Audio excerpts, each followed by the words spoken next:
cette vidéo, je vous montre une autre méthode pour déterminer si une réaction est totale ou quasi-totale ou plutôt équilibrée. Elle est moins utilisée que la précédente que j'ai montrée avec l'axe en pKa, mais elle est dans votre programme et vous devez être capable de la mettre en œuvre. Toujours sur l'exemple de la réaction entre l'acide éthanoïque et l'ammoniac, vous pouvez également tracer sur un même diagramme de prédominance les zones de prédominance des différentes espèces. Donc en haut, vous avez le diagramme de prédominance pour l'acide éthanoïque. Donc l'acide est prédominant pour un pH inférieur au pKa qui vaut 4,8. La base est prédominante pour un pH supérieur à 4,8. En dessous, vous avez le diagramme de prédominance pour le couple de l'ammoniac. L'ammoniac, qui est la base du couple, est prédominante au-dessus d'un pH de 9,2. En dessous, c'est l'acide NH4+ qui est prédominant. Quand vous utilisez cette méthode, vous devez de nouveau entourer les espèces qui sont présentes initialement, donc ici l'acide éthanoïque et l'ammoniac. Vous constatez que les deux domaines de prédominance sont disjoints, c'est-à-dire qu'ils n'ont pas de partie commune.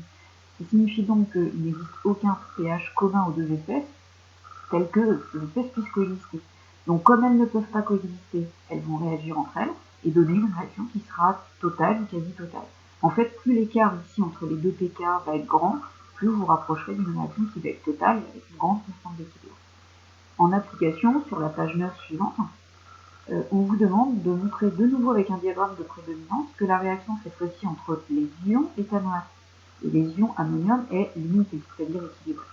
Pour trouver le même diagramme de prédominance que sur la page précédente, on a entouré cette fois-ci les deux espèces présentes initialement, l'ion éthanoate et l'ion ammonium.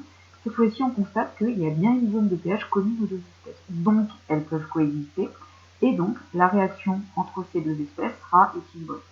On confirme le résultat avec un axe en pKa. Donc ici, la réaction prépondérante sera celle entre l'acide le plus fort initialement présent, NH4+, la base la plus forte initialement présente, CH3CO-, le gamma est fait en sens inverse, donc la réaction est équilibrée. La constante d'équilibre, cette fois-ci, vaut 10 puissance moins 4,4. C'est inférieur à 10 puissance moins 4, donc la réaction est équilibrée et même sûrement très limitée dans ce cas. Vous devez donc être capable de mettre en œuvre cette méthode avec les diagrammes de prédominance, même si, comme je l'ai déjà indiqué, celle qui est le plus souvent utilisée est celle avec les axes en pKa.